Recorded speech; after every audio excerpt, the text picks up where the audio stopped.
Once again, I'm Justin Wilfon. And I'm Deana Silk. I have moved outside the studio this morning where, Justin, it is a cold one. Good news, though, it is cold out here as far as temperatures go, but the wind, like we saw yesterday morning, not a factor this morning. Let's send it back inside to Storm Shield meteorologist George Flickinger. Good morning, George. Hey there, Deana. Notice you're all bundled up, looking warm this morning. We're still going to call it Roadway, but so far no delays or accidents out there. All right, thank you, Brittany. Back outside our Brookside studios here. It is cold out here this morning. If you're wondering what to put the kids in this morning, bundle them up, the heavy coats, the mittens, wrap those scarves around their necks pretty tight. We do have the cold temperatures here, but hey, it could be a whole lot worse. Check out some of this video we're getting in overnight. This is a live picture out of Marshfield, Massachusetts, which is just outside of Boston. TV station WHDH with Drive Cam this morning. You can see several inches of snow greeting commuters there, up to 14 inches in some spots. Andrew Spencer's following this winter blast for us.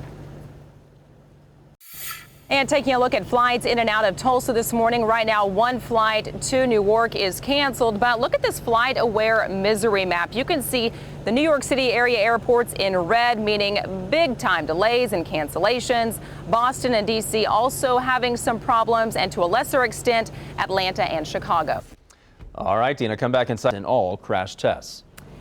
And I'm rejoining you outside the station now. A new information came in overnight having to do with child safety seats. All parents need to listen up to this. As a new mom myself, I was particularly interested in this information. The government proposing new protections for children when it comes to car seats and the side impact crashes. The Associated Press reports the new proposals would test seats in simulated T-bone crashes up to 30 miles per hour. Side impact crashes often happen at intersections. Now, these tests would position car seats on a sled with another sled slamming into the one with that car seat on it. Now, this would be done without the cars because the idea is not to test the automobile, instead the crash worthiness of that car seat itself.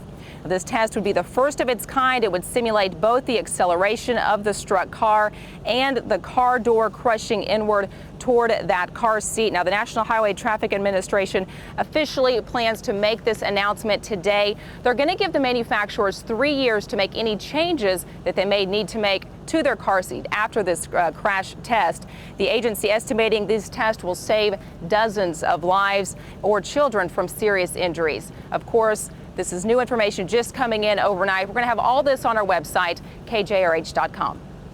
Well, a toddler remains in protection. Happening now, it is another cold morning for people in the Northeast and Midwest. This is the second big storm of the season, and this one packed a much bigger punch than the polar vortex from a few weeks ago. Tracy Potts is 2 News learning what might be leading students in Oklahoma to drop out of school. New research points to tougher graduation requirements. Reports claim students must pass 4 of 7 tests before they're awarded diplomas. Well, previously, they were allowed to graduate even if they didn't pass the end of instruction exams.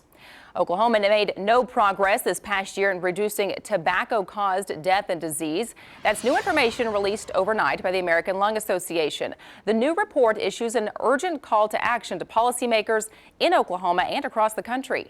This morning, warnings we've seen so far in what's already been a cold winter. Oh, it has. I was out there for 10 minutes. It is cold, so bundle those kids up this morning. You're still thawing out. I am. All right.